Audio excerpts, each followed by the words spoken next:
Hey guys, ആൽബിനാണ്. അന്യായ class പടം, വേറെ ഒന്നും പറയാനില്ല. അടിപൊളി പടം എന്ന് പറഞ്ഞാൽ അടിപൊളി പടം.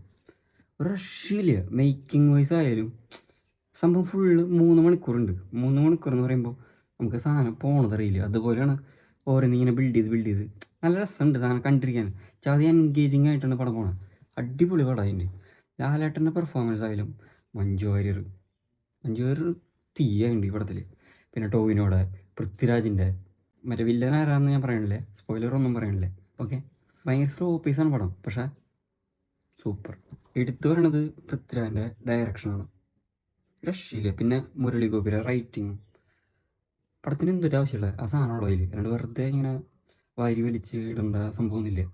ലാലേട്ടനായാലും കുറച്ച് സ്പേസ് ഉള്ളൂ, പക്ഷേ ആ സ്പേസിൽ കുറച്ച് സ്പേസ് മീൻസ് പടത്തിൽ നമ്മൾ ലൂസിഫർ കണ്ട ഒരു രീതിക്ക് അത്ര സ്പേസ് പോലും എമ്പുരാനിലില്ല. പക്ഷേ ഉള്ള സമയത്ത് ആളുടെ ഓറ സീനാണ്. ഈ ട്രെയിലറിലൊക്കെ നമ്മൾ കണ്ട ഒരു പള്ളി പോലത്തെ സ്ഥാനത്ത് ലാലേട്ടൻ ഇങ്ങനെ തൂക്കം പിടിച്ചിരിക്കുന്ന പരിപാടിയിൽ, ആ സമയത്ത് ആൾ പള്ളിക്ക് കയറുന്ന സമയത്ത് ഒരു തിരിഞ്ഞിട്ടൊരു നോട്ടുണ്ട് മോനെ. ആ സീനൊക്കെ അടിപൊളിയായിരുന്നു. അടിപൊളി. അതുപോലെ നല്ല ഫൈറ്റ് സീൻ. ലാലേട്ടൻ നാട്ടിൽ വന്നിട്ട് മറ്റേ ആ മരം തീ പിടിക്കുന്ന ഫൈറ്റിൽ ചത്തറി എന്ന് പറഞ്ഞാൽ ചത്തറി രക്ഷയില്ല. പിന്നെ ലാസ്റ്റ് ലാലേട്ടനും പൃഥ്വിരാജുമായിട്ടുള്ള ഫൈറ്റ് ഉണ്ട്. മീൻസ് അവർ രണ്ടുപേരും ഒരുമിച്ച് കമ്പൈൻ ചെയ്തിട്ടുള്ള ഫൈറ്റ് ഉണ്ട്. അതും രക്ഷയില്ല, അടിപൊളിയുണ്ട്. ശരിക്കും പറഞ്ഞാൽ ഈ പടം എന്ന് പറഞ്ഞു കഴിഞ്ഞാൽ നമ്മൾ ലൂസിഫറിൽ കണ്ട ക്യാരക്ടറുകളുടെ ഒന്നും കൂടി അടിത്തറ പറഞ്ഞ് പെരുപ്പിക്കുന്ന ഒരു പരിപാടിയാണ്.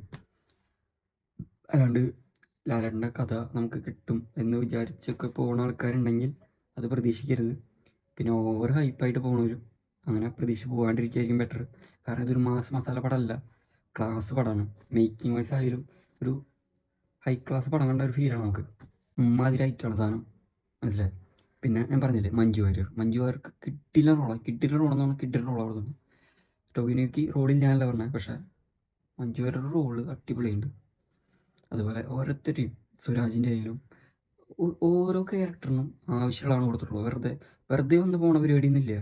ആ ക്യാരക്ടറിന് എന്താണ് ആവശ്യം, ആ ക്യാരക്ടർ വന്ന് ചെയ്തു പോയി. അല്ലാണ്ട് ഇവൻ ഇങ്ങേരിപ്പോൾ എന്തിനാ വന്നേ, അതിൻ്റെ ആവശ്യം ഉണ്ടായിരുന്നില്ലോ, അങ്ങനെ ഒരു പരിപാടി നമുക്ക് തോന്നില്ല. കാരണം അത്രയ്ക്ക് പെർഫെക്റ്റ് ആയിട്ടാണ് ഓരോ സാധനം സെറ്റ് ചെയ്തിട്ടുള്ളത്. എനിക്ക് ആകെ കൂടി ഒരു മൈനസായിട്ട് തോന്നിയത് പടത്തിലെ ഒരു സീനുണ്ട്. മീൻസ് ടോവിനോ ഇങ്ങനെ പ്രസംഗിക്കുന്നതിനിടയിൽ പാർട്ടി ചേഞ്ച് ആവുന്ന ഒരു പരിപാടി വരുന്നുണ്ട്. പക്ഷെ അത് നമ്മുടെ നാട്ടിൽ നടക്കുമെന്ന് എനിക്ക് തോന്നുന്നില്ല. കാരണം എന്താ വെച്ച് കഴിഞ്ഞാൽ അങ്ങനെ വല്ല സാധനം വന്നു കഴിഞ്ഞാൽ അപ്പോൾ തന്നെ അടിപൊട്ടാണ്. മീൻസ് ഒരു കലാപം സൃഷ്ടിക്കുന്ന പരിപാടിയായിരിക്കും ആ സാഹചര്യം. പക്ഷേ ഇതങ്ങനെ വന്നില്ല. അതൊരു ഫോൾട്ടായിട്ട് എനിക്ക് തോന്നിയില്ല. പിന്നൊക്കെ രക്ഷയില്ല. അടിപൊളി പടം എന്ന് പറഞ്ഞാൽ അടിപൊളി പടം. തിയേറ്റർ മസ്റ്റ് വാച്ചാണ് സംഭവം. അതായത് കുറേ ഇങ്ങനെ ഓൾട്ട് പെരുപ്പിക്കാനുള്ള സാധനമൊന്നുമില്ല. പക്ഷേ പടത്തിന് എന്താണ് ആവശ്യം, മീൻസ് ആ ക്യാരക്ടറിന് എന്താണ് ആവശ്യം, അത്രേ ഉള്ളൂ പടം. അപ്പോൾ ഓക്കെ, എല്ലാവരും തിയേറ്ററിൽ തന്നെ പോയി കാണാൻ പടം.